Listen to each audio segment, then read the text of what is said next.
Hey, my cookies, why groceries cost so much? Like, what's really happening?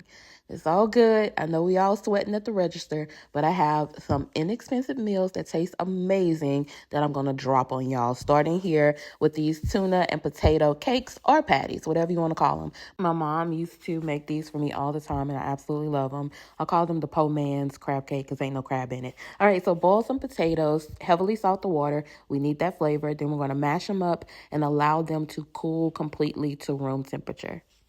Look, if you only have instant potatoes, use those. It will work. And the solid white albacore tuna, I'm going to use 2 cans of that. Make sure you drain it very, very well, please. Let's add in our seasoning. We have onion powder, garlic powder, some dill, Cajun seasoning. I also threw in green onion and some parsley, of course. And we're going to mix this together really, really well.